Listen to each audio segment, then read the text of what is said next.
ایک کسان اپنے کھیتوں میں بیج بو رہا تھا۔ صبح کا وقت تھا۔ علاقے کا نواب سیر کرتا ہوا وہاں سے گزرا۔ کسان کو محنت سے کام کرتے ہوئے دیکھ کر نواب نے سوچا کہ کسان سے اس کی خیریت دریافت کرنی چاہیے۔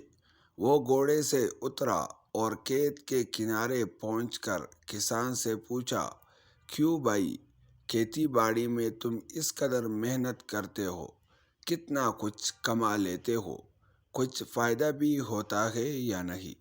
کسان نے سر اٹھایا اور نواب سے کہا، فائدہ کیا جناب، فصل کٹنے کے بعد اس کے 4 حصے کر لیتا ہوں۔ نواب نے پھر پوچھا، اچھا تو ان 4 حصوں کو خرچ کیسے کرتے ہو؟ کسان نے جواب دیا، ایک حصہ تو حکومت کے ٹیکس میں چلا جاتا ہے، دوسرا حصہ قرض چکانے میں ختم ہو جاتا ہے، تیسرا حصہ ادھار دیتا ہوں اور باقی چوتھا حصہ یوں ہی لٹا دیتا ہوں۔ نواب کو کسان کی یہ عجیب و غریب باتیں سن کر بہت تعجب ہوا۔ حیرت سے پوچھا، تمہاری باتیں میری سمجھ میں نہیں آئی، صاف صاف بتاؤ، تم قرض چکاتے بھی ہو اور دیتے بھی ہو، ایسا کون سا قرض ہے جو ہر فصل پر ادا کرتے ہو اور پھر بھی ختم نہیں ہوتا، اور وہ کون ہے جس سے تم ہمیشہ قرض دیتے ہو اور پھر 1/4 رقم تم یوں ہی اڑا دیتے ہو؟ کسان نے جواب دیا، جناب، بات دراصل یہ ہے کہ میرے والد نے ایک ساہوکار سے رقم ادھار لی تھی۔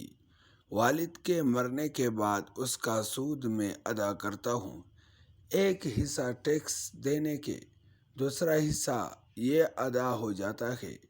نواب نے پوچھا، تیسرا حصہ کس سے ادھار دیتے ہو؟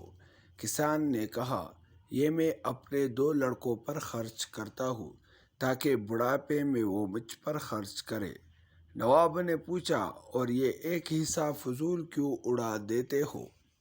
کسان نے کہا، میری ایک لڑکی بھی ہے، آپ کو پتہ ہے کہ آج کل جہیز کی بنا شادی نہیں ہوتی اور جہیز ایک فضول رسم ہے، چوتھا حصہ اس کے جہیز کے لیے رکھتا ہوں، میری نظر میں یہ رقم لٹانا ہی ہوا۔ نواب اس کی مدلل گفتگو سے بہت متاثر ہوا اور ایک بڑی رقم اسے انعام کے طور پر دے کر رخصت ہو گیا۔